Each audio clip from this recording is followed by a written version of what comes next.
Fundamental theorem of arithmetic, ये mathematics का chapter 1 है जिसका नाम है रियल नंबर। ठीक है ना, हम उसके बारे में बात नहीं करेंगे, 9th में आप बात कर चुके हो रियल नंबर के बारे में।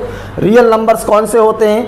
रियल नंबर्स होते हैं रेशनल, इरेशनल, ठीक है ना, जिनको अपॉन के फॉर्म पे लिख सकते हैं वो रेशनल, और जिनको अपॉन के फॉर्म पे नहीं लिख पाते हैं वो इरेशनल। ठीक है ना, terminating, non terminating, terminating but repeating, non terminating, non repeating, ये सारी चीज़ें आप पढ़ चुके हैं। ठीक है ना, तो उसके बारे में हम डिस्कस नहीं करेंगे। जो आपके 2026 के सिलेबस में जो चीज़ है जहाँ से स्टार्ट किया गया है वो उन टॉपिक्स पे हमें डिस्कस करना है। ठीक है ना भाई, तो फंडामेंटल थ्योरम ऑफ अरिथमेटिक यहाँ से दिया हुआ है। ठीक है ना, अब जरा हम इसका नाम समझते हैं कि fundamental theorem, theorem means rule, एक ऐसा स्टेटमेंट जिसको हम प्रूव करते थे।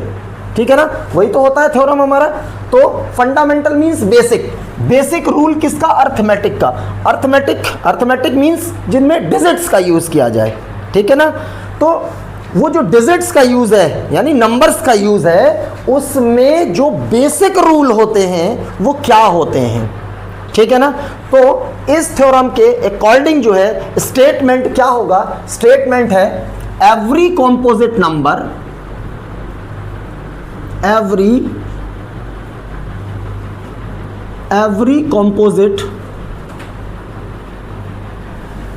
every composite number can be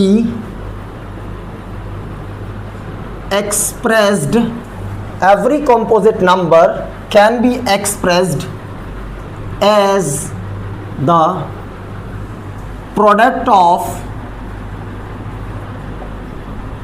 its primes. ठीक है ना भाई, ये सफिशिएंट है। लिखा तो और बड़ा है इसमें आपकी कॉपी में, बट इतना काफ़ी है समझने के लिए कि जितने भी कॉम्पोजिट नंबर, हर कॉम्पोजिट नंबर को हम एक्सप्रेस कर सकते हैं। एक्सप्रेस का मीन क्या होता है, या इसका दूसरा वर्ड समझ ले, फैक्टराइज्ड।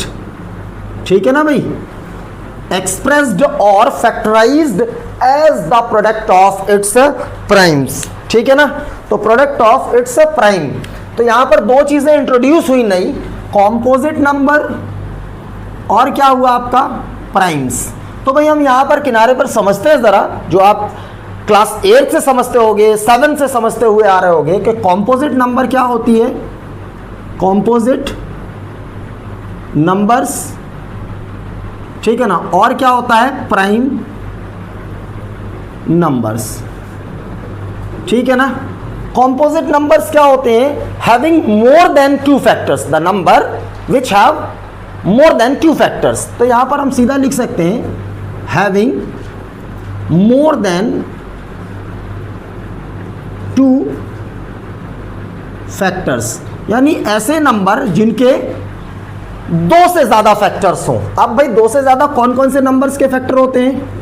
स्टार्टिंग फ्रॉम 4, ठीक है, 6, 8, 9, 10, 12, 14, 15, 16, 18, 20, 21, 22, 24, 25 एंड एट सो ऑन। ठीक है ना, 20, 21, 22, 24, 18, 19, हाँ ये सारे हो जाएंगे। ठीक है ना, बिकॉज क्या है, जिनके 2 फैक्टर से ज्यादा हो, माने खुद से डिवाइड हो, 1 से डिवाइड हो, और अदर किसी और नंबर से डिवाइड हो। भाई 1 is the factor of all number, 1 से तो सारे के सारे डिवाइड होंगे। ठीक है, और इसके अलावा यानी खुद से डिवाइड हो, तो जो 1 से और खुद से डिवाइड होता है उसी को तो हम क्या बोलते हैं? प्राइम नंबर्स बोलते हैं ना। और यहाँ कॉम्पोजिट में 1 से खुद के और इसके अलावा भी किसी और से, यही तो है ना, having more than 2 factors, 2 factor से जिनके ज्यादा हों। ठीक है, अब इसमें क्या होता है? प्राइम नंबर्स में क्या होता है? Which is divisible by 1 and itself। समझ में आ गई बात या नहीं? 1 एंड itself, खुद से और 1 से डिवाइड हो। नहीं आया समझ में? ठीक है भाई, अब इसमें एग्जाम्पल्स क्या होते हैं? इसका एग्जाम्पल होगा स्टार्टिंग फ्रॉम 2, ठीक है, 3, 5 7 11 13 17 19 23 डैश डॉट सो ऑन। ठीक है, समझ में आ रही बात या नहीं? तो अब जरा हम अपने, अच्छा प्राइम नंबर कहाँ से स्टार्ट होना, थोड़ा सा कुछ चीज़ें याद रखना। कभी कभी ये क्वेश्चन पूछ लेता है, ये क्वेश्चन बड़ा कॉमन सा आता है कि find the HCF of smallest prime number and smallest even number. ठीक है ना? तो प्राइम नंबर स्टार्ट कहां से होता है? 2 से, और कॉम्पोजिट नंबर स्टार्ट होता है 4 से। इवन और ऑड आप सब लोग जानते होंगे। इवन जो 2 से डिवाइड होते हैं वो नंबर्स, और जो 2 से डिवाइड नहीं होते हैं वो ऑड नंबर्स होते हैं। ये बेसिक है, क्लास 6 से पढ़ते हुए आ रहे होंगे आप लोग। ठीक है, और फिर को प्राइम नंबर्स भी आता है एक, यहां पर देख सकते हैं आप को प्राइम नंबर्स, को प्राइम नंबर्स। अब भाई को प्राइम नंबर्स क्या होते हैं? Numbers which have 1 as their common factor. Numbers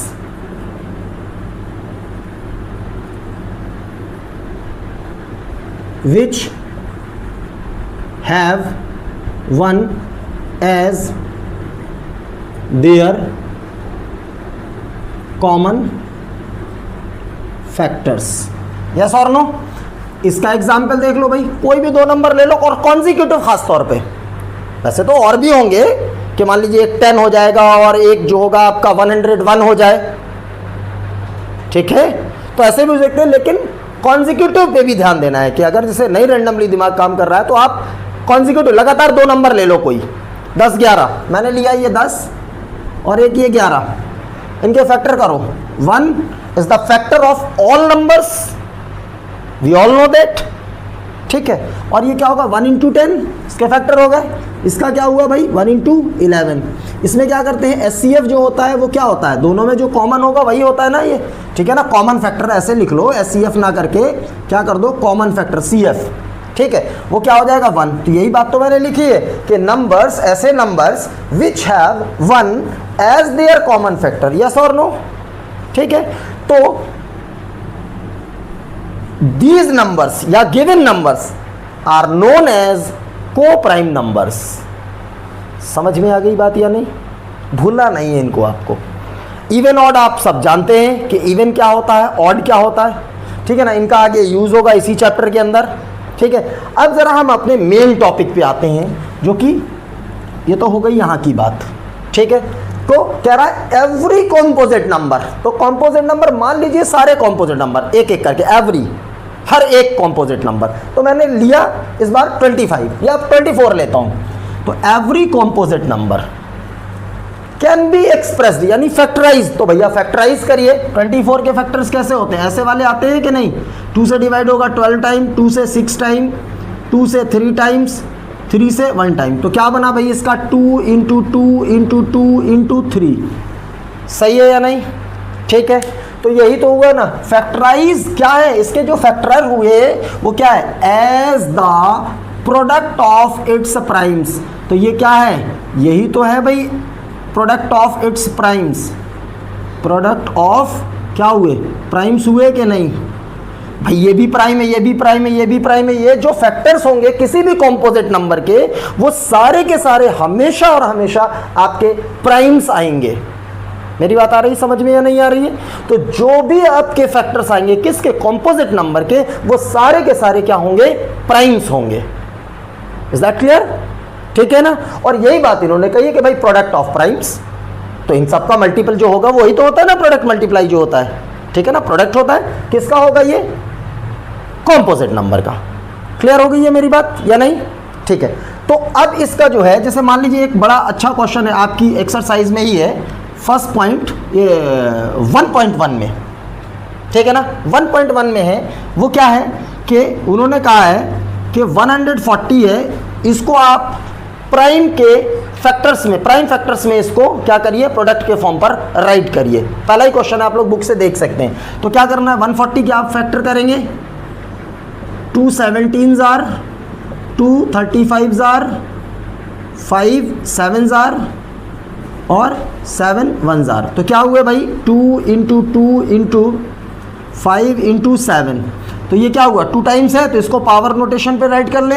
और ये क्या हुआ 5 इंटू 7, तो दिस इज योर आंसर। यही तो हुआ ना प्रोडक्ट ऑफ प्राइम्स के फैक्टर में, प्रोडक्ट ऑफ प्राइम्स, ठीक है ना। तो उस फॉर्म पर इसको हमने राइट कर लिया। क्या ये मेरी बात आई समझ में यहाँ तक, ठीक है ना। एक फॉर्मूला और, LCM multiply by HCF is equal to first number into second number,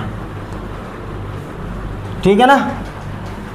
तो ये केवल समरी है इस चैप्टर की जो आपके बोर्ड के लिए पूछी जाएगी, ठीक है ना। समझ में आ गई बात। ये formula LCM into HCF first number, या इसको लिखा होगा प्रोडक्ट ऑफ 2 नंबर्स, तो कंफ्यूज मत होइएगा भाई, दोनों नंबर का प्रोडक्ट ही तो है ये, ठीक है। अच्छा जी, अब एक आपकी एक्सरसाइज का क्वेश्चन है। एक्सरसाइज है आपका 1.1, इसमें क्या रहा है सेकंड का फर्स्ट क्वेश्चन है। एक्सरसाइज 1.1 है, सेकंड का फर्स्ट पार्ट है। यहाँ पर कह रहा है 2 नंबर है 26 और 91, इनका LCM फाइंड करिए, HCF फाइंड करिए और इनको कह रहा है कि वेरीफाई करिए इस फॉर्मूले से, ये बोला हुआ है उसने। तो हम देखो इसका सिंपल तरीका ध्यान रखना कि ये 26 और 91, ठीक है। इसके क्या करते हैं हम फैक्टर्स राइट करते हैं, वही अभी जो पीछे थ्योरम पढ़ी हुई है हमने, समझ में आई, फंडामेंटल थ्योरम ऑफ अर्थमेटिक, वही रूल लगेगा इसमें। तो क्या होगा 26 के हम फैक्टर्स करते हैं, क्या होगा भाई 2 से डिवाइड करते हैं स्टार्टिंग फ्रॉम 2, ये चेक करना है आपको। दिस इज 13 टाइम्स जाएगा और ये 13 1s आर, तो क्या भाई बना यहाँ पर 2 मल्टीप्लाई बाई 13। 91 का क्या बनेगा आपने कर लिया होगा 13 7s आर, ठीक है भाई। अब यहाँ पर क्या करते हैं हम, जो पहला नंबर क्या होता है HCF फाइंड करते हैं। इसमें HCF क्या होता है, HCF होगा जो इसमें भी होगा और इसमें भी होगा, दोनों में जो कॉमन होगा वो क्या हो जाएगा 13। HCF निकल के आ गया। अब इसके बाद क्या फाइंड करना है LCM। LCM क्या होता है जो कॉमन होगा वो, और साथ में जो कुछ भी बचेगा इनमें रिमेनिंग पार्ट, वो क्या होंगे रिमेनिंग फैक्टर्स, क्या होंगे 2 बच रहा है और ये 7 बच रहा है, तो ये 2 और 7 और लिख लेंगे हम, ठीक है भाई। तो अब इसका मल्टीप्लाई करिए, 7 2s आर 14, और 14 का जब 13 में मल्टीप्लाई करेंगे 14 3s आर 42, 4 और ये 8 182 यानी 182, ये LCM आ गया। क्लियर है ये सभी को, ठीक है ना। HCF आ गया।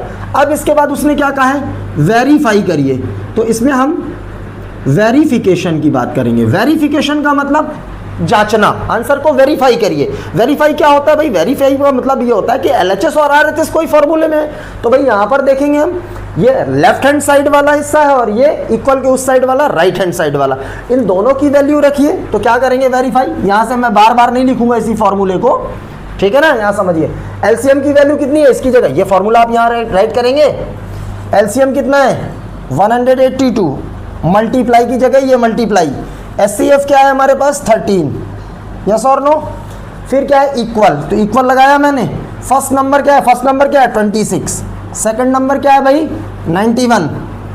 इन दोनों का मल्टीप्लाई आप करिए, क्या करेंगे इन दोनों का मल्टीप्लाई करिए, यहाँ पर राइट होगा कुछ आएगा यहाँ पर, और इक्वल इन दोनों का मल्टीप्लाई करेंगे, कुछ यहाँ पर आएगा। फाइनली हम ये देखेंगे कि ये वैल्यू और ये वैल्यू दोनों क्या होंगी आपस में इक्वल हो जाएंगी। सही है या नहीं, क्लियर है। तो क्या हो जाएगा LHS is equal to RHS, hence verified. Is that clear, समझ में आई मेरी बात या नहीं, ठीक है ना। इसको नोट कर लिया। थर्ड वाले की बात करते हैं, तो इसमें क्वेश्चन नंबर थर्ड में क्या है कि HCF LCM फाइंड करना है बाई फैक्टराइजेशन मेथड से। फैक्टराइजेशन मेथड जो होगा, फैक्टराइजेशन मेथड जो अभी क्वेश्चन नंबर 2 बताया है वही फैक्टराइजेशन मेथड है। और जो आपने पढ़ा होगा ये वाला, ऐसा वाला 13 12 और ये कुछ एक साथ करते थे ना हम लोग, ये ऐसा वाला मेथड जो आपने पढ़ा होगा, ये वाला जो मेथड होता है ये कौन सा होता है डिवीजन मेथड। ये कौन सा मेथड आता है, ये ये HCF LCM फाइंड करने का ये कौन सा मेथड होता है? डिवीजन मेथड होता है, ठीक है ना। ये डिवीजन मेथड से चलते थे तो, बट हमें क्या पूछा उसने? फैक्टराइजेशन मेथड, तो प्राइम फैक्टराइजेशन मेथड। तो वो क्या होता है, कौन कौन से नंबर हैं इसमें, कौन सा है ये? 12, 15 और 21। तो भाई देखो इधर 12, 15 और 21, तो वही चीज़ है। 2 2s are 4, 3s are 12, 3 5s are 15, और ये क्या हो जाएगा? 3 7s are 21। तो भाई क्या करते हैं? HCF फाइंड करते हैं यहाँ पर। क्लियर है ना ये चीज़? ये कौन सा मेथड है? ये बाई प्राइम फैक्टराइजेशन मेथड है ये, ठीक है ना भाई। प्राइम फैक्टराइजेशन मेथड है ये ध्यान रखना है ये, ठीक है। ये वाला जो है ये प्राइम फैक्टराइजेशन मेथड है। बाकी वहाँ पर जो HCF LCM फाइंड करेंगे वो आपका कौन सा होगा? डिवीज़न मेथड होगा, ठीक है ना। ये चीज़ ध्यान रहेगी या नहीं रहेगी? ठीक। तो अब हम क्या करते हैं, HCF के लिए क्या होता है? जो तीनों में नंबर्स होते हैं वो क्या क्या है हमारे पास? ये क्या है? 3 है, तो ये 3 हो जाएगा। HCF फाइंड हो गया। और मैंने क्या बताया था LCM के लिए? क्या बताया था?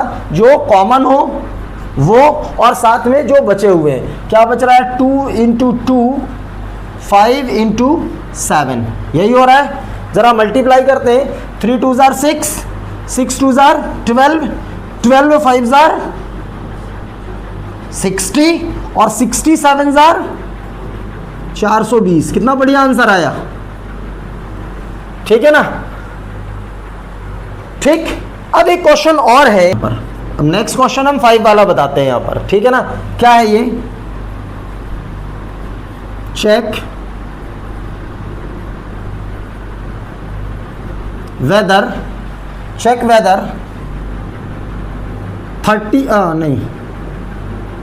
6 raised to the power n can end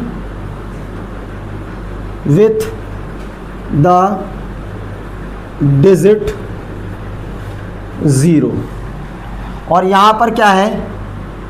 यहाँ पर n is natural number, natural numbers. n क्या है? नेचुरल नंबर है भाई। 1 2 3 4 5, ठीक है ना। अब can ends with the digit 0, can end with the digit 0, ठीक है। देखें यहाँ पर चेक करा रहा है क्या? इस वाली लाइन को ध्यान से देखना। ये क्वेश्चन में आपको क्वेश्चन बदलेगा एग्जाम में। 6 raised to the power n की जगह पर कोई भी नंबर डाल दे, 34, 20, 21, ठीक है ना, और 15, जो भी मर्जी हो। आपको केवल कॉन्सेप्ट समझना है इसमें। क्या है कॉन्सेप्ट? ये कह रहा है कि जो 6 की पावर n है, अगर हम इसका एक्सपेंशन करेंगे, भाई कुछ 6 की पावर 1 होगी तो 6 आएगा, 6 की पावर 2 होगी तो 6 6 36 होगा, 36 होगा। तो वो कह रहा है कि ऐसा नंबर, यानी इसकी जो वैल्यू होगी वो क्या कह रहा है? एंड्स विद द डिजिट 0, 0 से खत्म होगी। जैसे 0 से जो नंबर्स एंड्स होते हैं वो क्या होते हैं? सपोज दैट जो ये लास्ट में 0, ये भी होगा, ये भी होगा, ये भी होगा, या इसको हम 6 कर लें, इसको हम, ये सारे के सारे क्या हैं? नंबर्स ये जो हैं ये क्या है? एंड्स विथ द डिजिट 0 है या नहीं है? ये नंबर जो हैं ऐसे नंबर हैं जो 0 से खत्म हो रहे हैं कि नहीं हो रहे हैं? इनके लास्ट में 0 डिजिट आ रहा है या नहीं आ रहा है? ठीक है ना, ये बात समझ में आ रही है। तो अब उसने कहा है कि 6 की पावर n जो है, मान लो ये 6 की पावर n है, वो ये हैं, होगा नहीं, बट हमें लेट करना है, ज्यूम करना है कि एंड्स विद द डिजिट 0। तो जो नंबर 0 से एंड्स होगा, which can be divisible by 2 and 5, of course, जिनके लास्ट में 0 आता है, ये हम डिवाइजिबिलिटी रूल जानते हैं ना कि वो नंबर जिनके लास्ट में 0 आता है वो 2 और 5 दोनों से डिवाइड होते हैं, पढ़ा है हम लोगों ने, यस और नो? बस 10 से भी होते हैं, 2 5 10, तो हम 2 5 क्योंकि उनके मल्टीपल ही होते हैं 10 के, ठीक है ना, फैक्टर ही होते हैं ना 2 5, ठीक। तो हम क्या करते हैं इसमें, जब यहाँ से इसके सॉल्यूशन में करेंगे क्या होगा, इसमें एज्यूम करते हैं लेट 6 की power n can and with the digit 0 so that क्या होगा, it can be divisible by 2 and 5, yes और नो। इसको मैच करिए यहां से, कह रहा है मान लीजिए कि ये 0 से खत्म हो रहे हैं और जो नंबर 0 से खत्म होते हैं तो ये तो आपको मालूम है which can be divisible by 2 and 5, हाँ या ना। अरे भाई जो नंबर, ये इसने कहा है ना कि 6 की power n can end with the digit 0, कि 6 की पावर n है, इसकी वैल्यू है क्या, जो ऐसे नंबर जिनके लास्ट में 0 आएगा। तो हमने कहा मान लीजिए इनमें से इस तरीके के हैं, ये होंगे नहीं ऐसे, लेकिन हमने कहा लेट, मान लीजिए, ज्यूम कर लीजिए कि हाँ जिनके लास्ट में 0 आ सकता है, और जिनके लास्ट में 0 आएगा तो इसका मतलब वो 2 और 5 यानी 2 and 5 से डिवाइजेबल होंगे। ये तो पता है ना जिनके लास्ट में 0 आता है। वही बात तो लिखी कि मान लीजिए हमने कहा कि हाँ भाई ये 0 से एंड हो रहा है, और जब एंड होगा तो ये 2 और 5 दोनों से डिवाइड होंगे। ये तो केवल इन्फॉर्म किया ना हमने क्वेश्चन को कि भाई मान लीजिए कि ये ऐसा हुआ तो ये ऐसा भी होगा, यस और नो। बट लेकिन ओरिजिनली जब देखा हमने कि भाई 6 की पावर n है तो 6 क्या है, 2 into 3 है, यस और नो। और इसकी पावर है तो लो भाई पावर ऐसे लगा दिया, पावर कितना है, n है। तो आप देखो जो ये 0 से खत्म हो रहे थे नंबर वो 2 and 5 से डिवाइड हो रहे थे, लेकिन जब ओरिजिनली हमने 6 को देखा तो 2 and 3, यहां पर 5 गायब है ना, 5 कॉमन नहीं है इसमें, तो क्या करेंगे, here 5 is not a common factor. 5 common factor नहीं है ना, समझ में आई बात या नहीं। 5 इसमें से कॉमन नहीं है, और जब कॉमन नहीं है तो क्या होगा, जो हमने बात लिखी थी वही तो बात गलत साबित हो रही है हमारी, ठीक है। सो दैट या so our assumption was wrong। assumption means जो हमने लेट किया था, जो धारणा हमने बनाई थी, जो एज्यूम किया था, जो हमने माना था, वो बात क्या माना था भाई, ये कि 0 से खत्म हो रही, वही बात तो गलत साबित हो रही है हमारी, ठीक है ना। तो जब वो बात गलत साबित हो गई तो भाई फिर जब ये बात ही हमारी गलत है कि भाई ये जो है एंड हो रही है 0 से, तो ये बात तो गलत साबित हो गई, और जब गलत साबित हो गई तो क्या होगा, हेंस 6 की power n can not and with the digit 0। आई बात समझ में या नहीं आई। एक चीज और इसमें देख लें कि मान लो अगर यहां पर 6 की पावर n की जगह पर अभी, ठीक है, मान लीजिए एक और क्वेश्चन इसी में बना लूं, 34 की power n, 34 raise to the power n अगर ये दिए जाए तो आप ये चीज यहां इसकी जगह पर चेंज कर देंगे, 34 raise to the power n can end with the digit 0। तरीका यही है कि 34 की पावर n जो होगी वो 0 से फिनिश होगी, 0 से एंड होगी, नंबर कोई भी नंबर हो 0 से एंड होगी, तो 0 से जब एंड होगी तो भाई वो 2 और 5 दोनों से डिवाइड होगी या नहीं। लेकिन जब हम यहां पर लिखेंगे ये चीज तो ये क्या हो जाएगा, 34 raise to the power n, जब इसको चेंज करेंगे तो ये क्या हो जाएगा, 2 into 17 इसकी पावर n, तो यहां पर क्या हो जाएगा, 17 is not a common, yo sorry 5 is not a common. भाई 5 सेम होना चाहिए ना, यही तो मिसमैच कर रहा है, नहीं आया समझ में। बस बाकी पूरी लाइन वही होंगी, तो इसमें कंफ्यूज मत होइएगा, रूल सुनना है आपको, ठीक है ना। चले